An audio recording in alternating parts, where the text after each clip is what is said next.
In today's video, I'm going to teach you how to connect Airtable to Google Calendar. If you've ever wanted to seamlessly integrate your project management tools and your scheduling platform, you're in the right place. We'll break down the process step by step to make sure everything runs smoothly. First, let's prepare your Airtable base. Think of the Airtable base as your blueprint for events.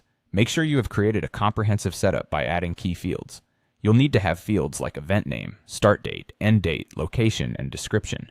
These fields are crucial as they'll help you stay organized and ensure that each piece of information aligns perfectly with the corresponding fields in Google Calendar. Next, it's time to create a Zap. This is the bridge that connects Airtable with Google Calendar through Zapier. Log into your Zapier account. Once you're in, navigate to the Zap creation page and click on Create Zap. This will set the stage for linking your two accounts. Now you'll want to set Airtable as the trigger in this Zap. The trigger is what kicks off this whole automation process. Choose Airtable as your trigger app. You'll then see an option to select a trigger event. Depending on your needs, you can choose between new record in view, or updated record. After selecting your trigger event, connect your Airtable account to Zapier. Once connected, you'll be prompted to choose the specific base and table you want, ensuring Zapier knows exactly where to pull information from. Don't forget to test this trigger. This will confirm that Zapier can access your Airtable base. With the trigger set up, it's time to configure the next piece. The action. Choose Google Calendar as your action app. The action dictates what happens after the trigger. Select the Create Detailed Event option, which will allow you to populate Google Calendar with the rich details from Airtable.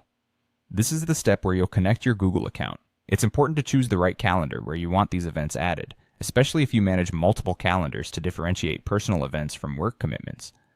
After setting Google Calendar as the action, you'll need to map the fields from Airtable to Google Calendar. This is the part where everything comes together. So let's go over the mapping. The event name in Airtable will correspond to the summary in Google Calendar. The start date and end date in Airtable will align with the start and end date / time in Google Calendar.